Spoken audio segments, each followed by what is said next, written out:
Bonjour à tous, je m'appelle David Baranès, donc je suis cofondateur d'Armis. Dans le duo avec Dan, je suis celui qui connaît un peu plus les technologies de publicité en ligne. J'étais notamment dernièrement directeur France et Europe du Sud d'AppNexus, une licorne américaine qui est inventeur des technologies programmatiques et de real-time bidding. Bonjour à tous, dans le duo avec David, moi je suis celui qui connaît le retail de l'intérieur. J'ai été récemment directeur de la stratégie et l'innovation de l'enseigne Leclerc. Avant de commencer, je vais vouloir faire un sondage dans la salle. On n'a pas parlé beaucoup de magasins. J'aurais voulu savoir sur une catégorie particulière qui va être par exemple les télés et les éléments informatiques. Qui dans cette salle est allé depuis un an en magasin ? Voilà, donc c'est une majorité et en effet, on est 90% encore dans le commerce qui est réalisé en magasin. Et sur ces personnes qui ont levé, j'aimerais que vous finalement vous me dites si vous vous êtes informé sur Internet avant cet achat. Et en effet, ça corrobore vachement une information aujourd'hui qu'on a d'un point de vue de la FEVAD, qui nous informe que 70% des clients, avant d'aller en magasin, finalement, se renseignent sur Internet avant cet achat. Aujourd'hui, c'est un fait de société. On a vraiment ces clients qui sont de plus en plus en fait informés et qui vont passer entre 2 heures et 4 heures avant cet achat magasin. Et finalement, celui qui en a le plus profité aujourd'hui, c'est, comme on le sait, le géant Amazon. En fait, quand on regarde l'évolution aujourd'hui du commerce, et quand on compare aussi l'évolution en France et aux États-Unis, quand vous prenez cette croissance d'Amazon en fait aux États-Unis et qu'il y a $1 finalement qui est généré en plus dans le commerce global, Amazon en capte 24%. En France, on est déjà à 10% de cette croissance générée, mais on voit quand même l'évolution possible de ce que Amazon pourrait donner en France. Alors rassurez-vous, je vais un peu faire mon cocorico français aujourd'hui. Les retailers français ont énormément accéléré leur transformation digitale. Ça a été notamment les 5 dernières années qu'on a vécu dans le retail et que j'ai pu faire aussi au sein de Leclerc, une vraie évolution de toutes les stratégies finalement de ces acteurs pure players, de ces acteurs click and mortar vers des solutions pure players. Ça a été le rachat de sites, ça a été le développement des marketplaces qu'on a vu plus tôt, et tous les retailers depuis 5 ans sont allés finalement vers cette accélération digitale.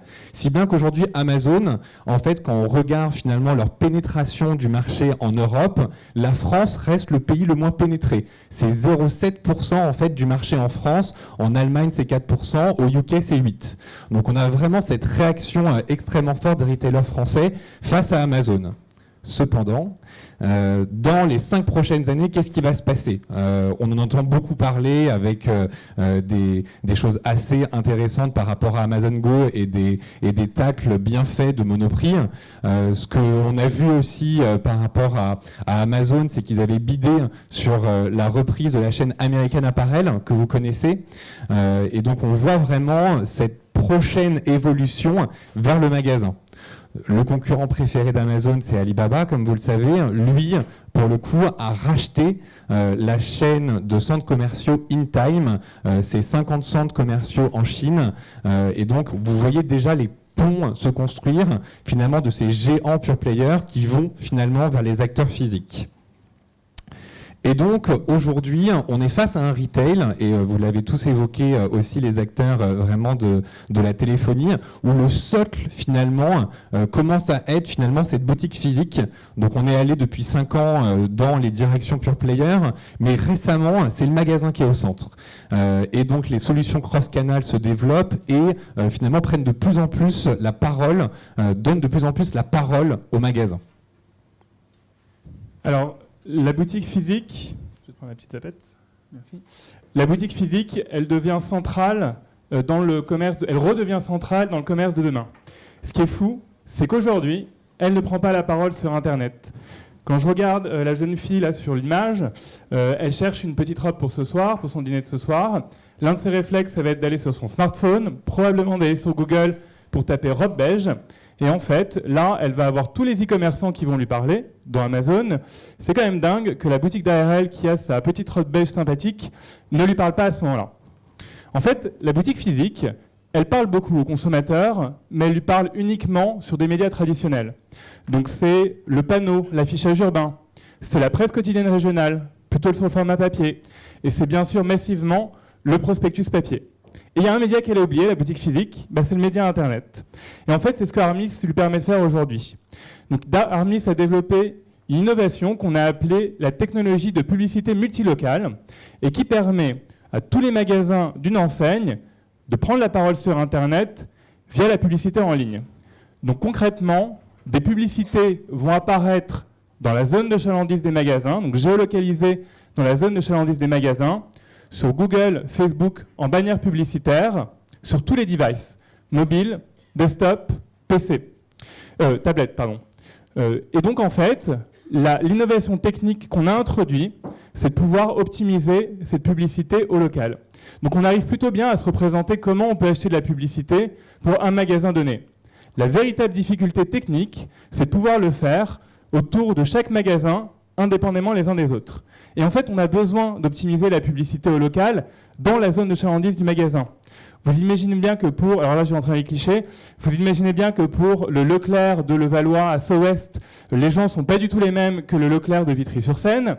Vous imaginez bien que pour le Auchan de Lille, la météo n'est pas du tout la même que pour le Auchan de Nice. Vous imaginez bien que pour le Carrefour de Lyon, l'actualité locale n'est pas du tout la même que le Carrefour de Bordeaux. Pour vous projeter sur finalement ce que le magasin doit faire face, il a par exemple une animation de communication qui est son prospectus papier. Donc un prospectus papier, c'est 50 pages, 5 produits par page, 250 produits. C'est impossible pour lui de savoir quel est le produit qui va être le plus intéressant pour les consommateurs autour du magasin. Et donc c'est cette difficulté technique qu'on résout et qui permet d'administrer la publicité localement autour des magasins, indépendamment les uns des autres. Alors, quand on laisse parler le magasin en local, qu'est-ce qui se passe ? On a une efficacité publicitaire vertigineuse. Donc, les résultats qu'on a vus, par exemple, sur le taux de clic, sont de 5 à 10 fois plus forts en déployant les technologies de publicité multilocale. Pour vous projeter dans un cas qu'on a fait avec un des adhérents Leclerc, on a pris 10% de son budget de prospectus papier et on a sur une opération d'électroménager, et on a réussi à générer 30% des ventes en magasin. Donc le local, ça marche et c'est puissant.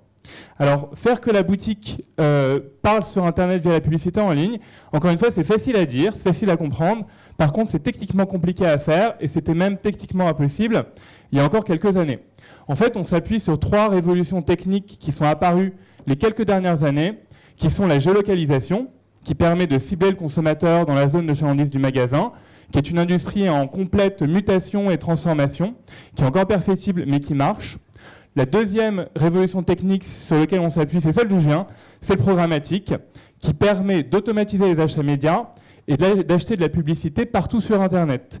Vous imaginez bien que pour le Leclerc de Saint-Amand-les-Eaux, qui est une sympathique ville pas très loin de Lille, pour lui, la seule façon de prendre la parole sur le média local pertinent qui est le Télégramme ou la Voix du Nord, c'était de l'appeler au téléphone, de lui dire « Salut, j'ai une centaine d'euros à faire en bannière publicitaire, est-ce que tu serais OK ?» Évidemment, le magasin ne le faisait pas et la régie de la Voix du Nord ne prenait pas le coup de fil puisque c'était techniquement et économiquement pas viable pour les deux. Donc le programmatique permet de faire ça. Et le dernier élément, ce sont toutes les techniques de big data et de machine learning que le monsieur de Qubit, juste avant, a très bien expliqué, donc j'y reviens pas, mais qui nous permettent, nous, dans notre application métier, de faire du local at scale et d'optimiser les campagnes publicitaires autour de chaque magasin physique. Donc pour conclure, le magasin physique est de retour, donc inquiétez Jeff et faites-le parler.